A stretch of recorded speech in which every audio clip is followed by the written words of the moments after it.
নতুন আলুর ভর্তা আর যদি সঙ্গে ডাল থাকে তাহলে তো কোনো কথাই নেই। কেমন আছো বন্ধুরা? আশা করি ভালো আছো, আমিও ভালো আছি। নতুন আলু এখন ভর্তা করব, সঙ্গে আছে ডাল। সকাল সকাল কিন্তু এই ধরনের খাবার দাবার কিন্তু সবার পছন্দ।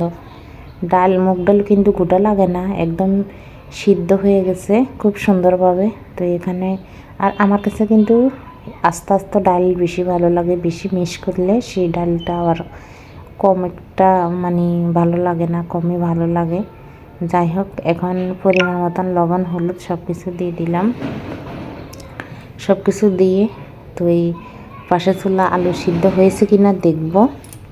আলু সিদ্ধ হয়ে গেছে, আলুগুলো তুলে তারপরে আমি ডালও হয়ে গেছে, ডাল ফোড়নে দেব।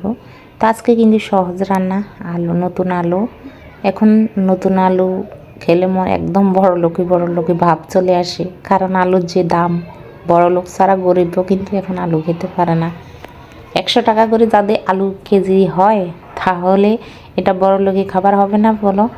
কিন্তু আলু ভর্তা আগে শুনতাম আলু ভর্তা যে ঘরে হয় তারা কিন্তু গরিব, আর এখন আলু ভর্তা তোমার বড় লোকই খাবার হয়ে গেছে। আলু ভর্তার ডিম, গরিব মানুষ কিন্তু এখন ডিম আর আলু খেতে পারবে না, যে দাম আকারে বাড়তেছে। কি খাবে? সবার জন্যই এখন কিন্তু কষ্টকর।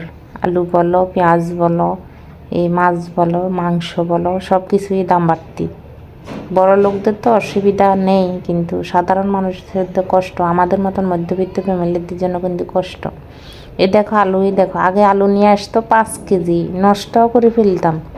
আর এখন আলু নিয়ে আসে 1 কেজি, হাফ কেজি। তো এভাবে কি হয়?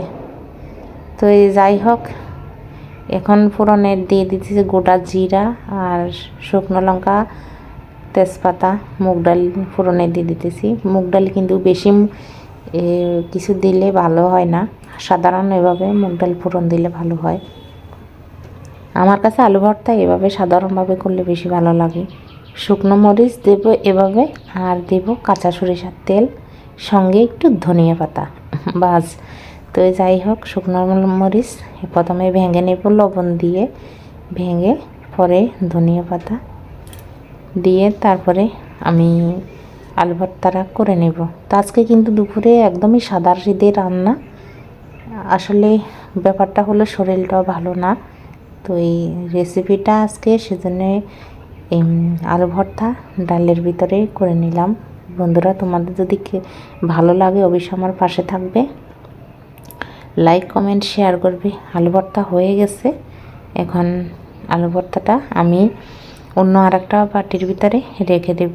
তো এই আলু ভর্তা যেদিন হয় আমার ঘরে, সবাই কিন্তু আলু ভর্তা ডাল দিয়ে অনেক তৃপ্তি ভরে ভাত খেয়ে নেয়, অন্য কিছু আর প্রয়োজন পড়ে না।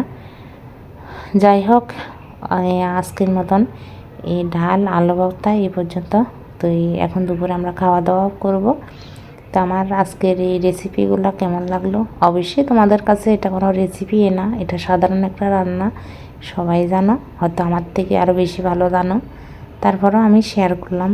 যদি তোমাদের ভালো লাগে তাহলে সবাইকে আমার পাশে থাকার জন্য অনুরোধ রইল। লাইক কমেন্ট সাবস্ক্রাইব করবে, পাশে থাকা বেল আইকনটি ক্লিক করে দেবে। তা আজকের মতন বন্ধু বিদায়, পরবর্তী আরেকটা ভিডিও নিয়ে হাজির হব। তো বিদায়।